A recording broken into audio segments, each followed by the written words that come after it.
5 दिनों तक चलने वाले दीपावली के महापर्व में धनतेरस का त्योहार सबसे पहले दिन मनाया जाता है।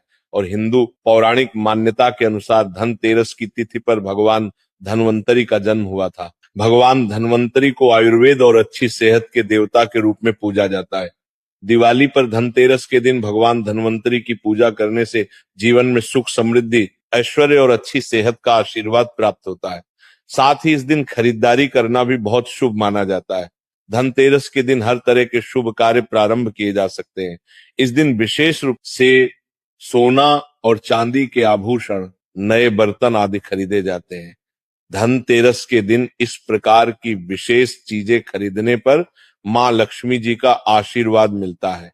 ऐसी मान्यता है कि धनतेरस के दिन हम जिस भी वस्तु की खरीदारी करके लाते हैं उसमें 13 गुना की वृद्धि होती है। इसलिए आपको ध्यान रखना है कि कोई भी ऐसी गलती ना करें, ऐसी वस्तु खरीद कर ना लाएं जिससे कि अशुभता आ जाए। तो धनतेरस के दिन ये चीज कौन सी है? आपको इन 13 विशेष चीजों में से आपको कुछ ना कुछ वस्तुएं खरीदनी ही चाहिए। अगर आप इन सभी 13 वस्तुएं ना खरीद पाए तो इनमें से जो भी आपकी सामर्थ्य हो वह वस्तु आप घर पर खरीद कर ला सकते हैं। धनतेरस के दिन मां लक्ष्मी जी, कुबेर देवता और धन्वंतरी भगवान की पूजा करने से घर हमेशा धन, धान्य, सुख, सुविधा और वैभव से भरा रहता है। धनतेरस के दिन जो लोग सोने चांदी से बने हुए आभूषण या सोना चांदी ना खरीद पाए, उन्हें भी इस दिन कुछ चीज अवश्य ही खरीदनी चाहिए। सबसे पहली वस्तु है नई झाड़ू। धनतेरस के दिन नई झाड़ू खरीदना बहुत शुभ माना जाता है। झाड़ू को मां लक्ष्मी जी का प्रतीक माना जाता है और ऐसा माना जाता है कि नई झाड़ू से धनतेरस के दिन पहले पूजा करके फिर उसका प्रयोग करने से घर की सारी नकारात्मक ऊर्जा दूर हो जाती है और घर में सुख, समृद्धि का वास हो जाता है। अगर हो सके, सामर्थ्य हो तो धनतेरस के दिन एक झाड़ू का गुप्त दान करना चाहिए। इसे आप मंदिर में किसी चौराहे पर या ऐसी जगह पर जहां से कोई भी जरूरतमंद व्यक्ति इस झाड़ू को उठाकर ले जाए, वहां पर आपको रख देना चाहिए। दूसरी वस्तु है साबुत धनिया। धनतेरस के दिन आप कुछ लेकर आए या ना आए, साबुत धनिया तो हर कोई ला सकता है।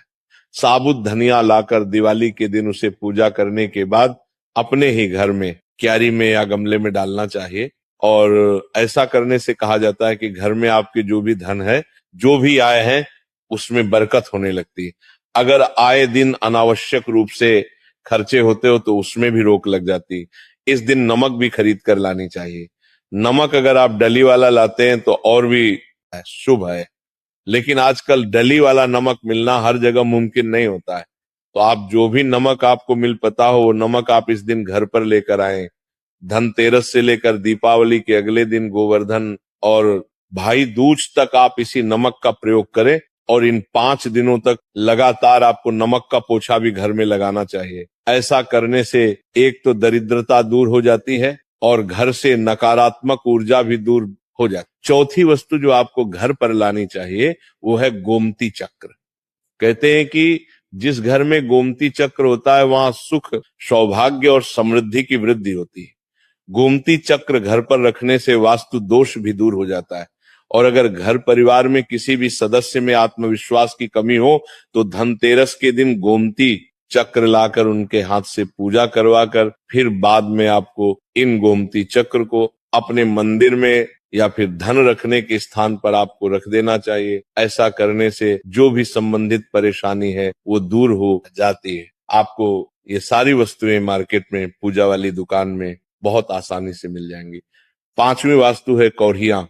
कौड़ियां आपको सफेद, भूरी, पीली चितकबरी मिल जाएंगी, लेकिन आपको 2 कौड़ी लानी है। वो या तो सफेद लेकर आए या फिर पीले रंग की कौड़ियां लेकर आए। कहते हैं जिस घर में कौड़ियां होती है वहां पर महालक्ष्मी जी हमेशा वास करती है। कौड़ियां मां लक्ष्मी जी को आकर्षित करती है। इसलिए आज के दिन आप 5, 7, 11 या 13 कौड़ियां लाकर आप चाहें तो धनतेरस की शाम को या फिर दीपावली की रात को इनकी पूजा करके रोली, अक्षत, कुमकुम अर्पित करके फिर एक लाल कपड़े में बांधकर आपको अपने घर में जहां पर भी आप धन रखते हैं वहां रख देना चाहिए। हर साल आप इन्हीं पुरानी कौड़ियों की पूजा कर सकते हैं।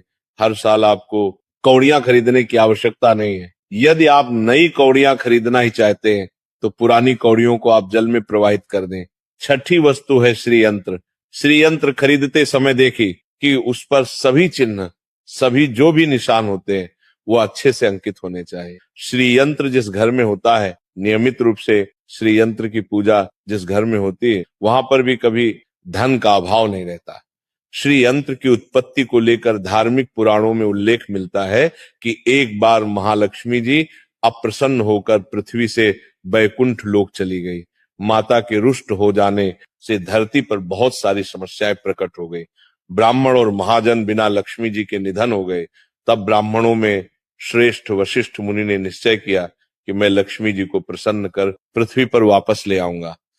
जब मुनि वशिष्ठ वैकुंठ में जाकर महालक्ष्मी जी से मिले तो उन्हें पता चला कि महालक्ष्मी जी तो अब प्रसन्न है और वह किसी भी स्थिति में पृथ्वी पर आने को तैयार नहीं है। तब वशिष्ठ जी ने वहीं पर बैठकर भगवान विष्णु की आराधना शुरू कर दी। नारायण ने प्रसन्न है होकर मुनि वशिष्ठ को अपने दर्शन दिए।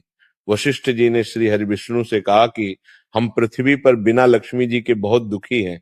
हमारे सारे आश्रम उजड़ गए, धरती पर वैभव खत्म होने वाला है। ये सुनकर भगवान विष्णु वशिष्ठ मुनि को साथ लेकर महालक्ष्मी जी के पास गए और उन्हें मनाने की कोशिश की, लेकिन फिर भी महालक्ष्मी जी नहीं मानी। तब उन्होंने कहा कि मैं किसी भी स्थिति में पृथ्वी पर वापस जाने को तैयार ही नहीं हूं। जब चारों दिशाओं में महालक्ष्मी जी के पृथ्वी पर वापस न आने की बात फैल गई, तब देवताओं के गुरु बृहस्पति जी ने एक युक्ति सुझाई। उन्होंने कहा कि अब श्री यंत्र साधना ही एकमात्र उपाय बचा है जिसे महालक्ष्मी जी को धरती पर आना ही पड़ेगा। गुरु बृहस्पति जी के निर्देशों से श्री हरि ने धातु पर श्री यंत्र का निर्माण किया और उसे मंत्र सिद्ध प्राण प्रतिष्ठा युक्त करते हुए दीपावली के 2 दिन पूर्व धन त्रयोदशी को श्री यंत्र पर स्थापित करके विधि विधान से उसका पूजन किया। पूजन समाप्त होते होते माता लक्ष्मी जी को वहां आना ही पड़ा और वे बोली कि मैं किसी भी स्थिति में यहां आने के लिए तैयार नहीं थी, ये मेरा प्रण था, परंतु बृहस्पति जी की युक्ति से मुझे आना ही पड़ा। श्री यंत्र मेरा आधार है और इसी में मेरी आत्मा भी बसती है। यही कारण है कि धनतेरस के दिन श्री यंत्र खरीदना चाहिए और अपने घर में स्थापित करना चाहिए। 7वीं वस्तु है सातमुखी रुद्राक्ष की माला या फिर सातमुखी रुद्राक्ष। अगर आप धनतेरस के दिन